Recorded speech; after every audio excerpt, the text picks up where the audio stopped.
Stephen Joel Sotloff. I'm sure you know exactly who I am by now and why I am appearing before you. And now, it is time for my message. Obama, your foreign policy of intervention in Iraq was supposed to be for the preservation of American lives and interests. So why is it that I'm having to pay the price of your interference with my life? Am I not an American citizen? You've spent billions of U.S. taxpayers' dollars, and we've lost thousands of our troops in our previous fighting against the Islamic State. So where's the American people's interests in reigniting this war? All right, folks, the video of Stephen Sotloff just before he lost his life at the hands of ISIS.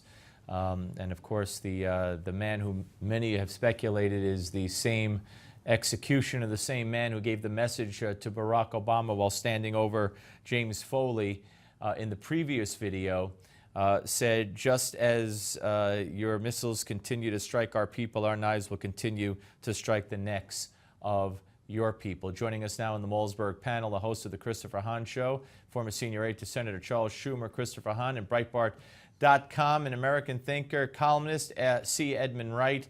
And welcome, gentlemen. And let me go to you, Edmund, and your reaction to this this latest video, this latest execution. Apparently, do you take this as an act of war against the United States? Well, yes, of course, it's an act of war against not only the United States but the entire West. You know, by ISIS. This is who ISIS is. They live in a consistent state of war against the West, against the United States, against Israel. That's who these people are. That's what drives them. That is who they'll always be, which is, it's a really tragic story. It's you know, just a breathtakingly sad story. But this is what happens when you have people in the world who are committed to wiping out other peoples and other countries or other religions. That's just the harsh reality here, Steve. Christopher, your take on this? Is this an act of war? Well, they sure are getting a war-wearied country interested in getting into a war. So if that's what makes it an act of war, then yeah, I'll call it an act of war. I mean, look, most Americans, if you would have asked them 3 months ago what they wanted to do with ISIS, would have had no. You're starting to see the needles move in the other direction right now, and it's because of these atrocious videos of Americans being killed at their hand. All right, let me play for you Chris Hayes with Josh Earnest the other day, obviously prior to this latest video. And here's what he has. This is cut 14, guys. Let's watch this and listen to this. There seems a fundamental existential question. Is the United States presently at war with ISIS? Yes or no? Well, no, Chris. What we are doing is we are working very aggressively with international partners, with Iraqi and Kurdish security forces, to take the steps that are necessary to mitigate the threat that's posed by ISIL. There are a couple of ways in which we're doing that that's really important. All right. What about it, Christopher? We're not at war with ISIS. On Thursday, the president said we had no strategy for ISIS. The other day, yesterday, the president was trashing Republicans in Wisconsin fighting for the minimum wage, and the Secretary of State was windsurfing in Nantucket. What the heck is going on here? Well, you know, everybody needs a little downtime, so give him the windsurfing. It doesn't mean he's not thinking about what he has to do when he comes back. I think that the president needs to go to Congress authorization before we call it a war, and I think the president should do that. I think he should go to Congress and get their opinion, and they should weigh in, and they should determine whether or not this country should go to war with ISIS. Edmund? Well, a couple things. Number one, ISIS is at war with us, whether we're at war with them or not. So, you know, part of this is just reality again. The other thing, I find it interesting that now there's an interest for Obama to go to Congress and get their opinion on something. That's refreshing, Christopher. I hope we can, you know, extend that to immigration and some other issues. It's not my opinion. It's the Constitution's opinion.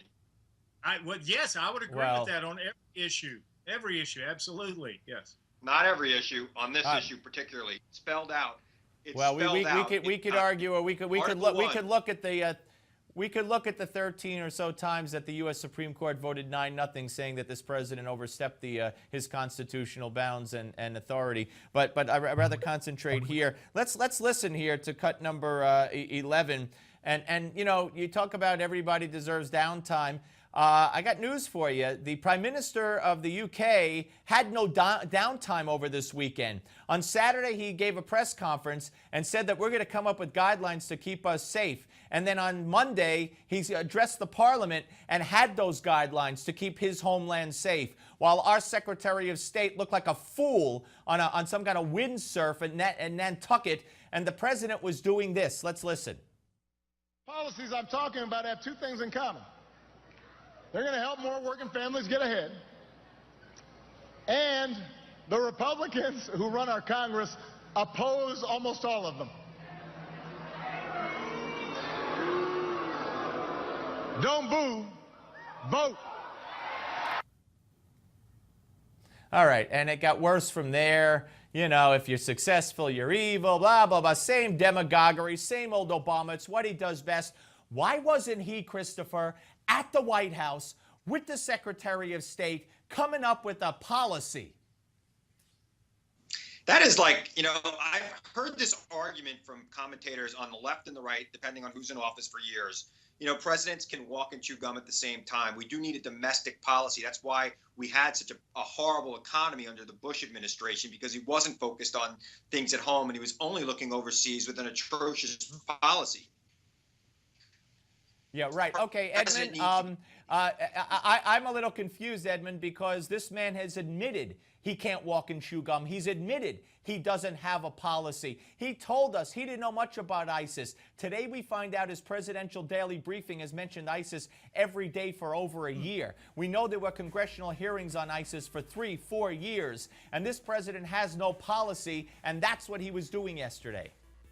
Well, of course, he won't even call them ISIS. The administration, and we heard Josh Earnest call them ISIL, because they don't even want to admit that other S means Syria, you know, due to some of their previous inaction. So they won't even take it seriously. They won't define, you know, exactly what the problem is. You got to remember, Steve, the problem from Obama's standpoint with America is conservatives and Tea Party people and Republicans. That's who the enemy is. All right, and that's why he's stay focused. where you are, Edmund. We'll pick up on this when we come back. Steve Malzberg Show, the Malzberg panel. You know it, you love it. Don't go away. Steve Malzberg Show continues right after this.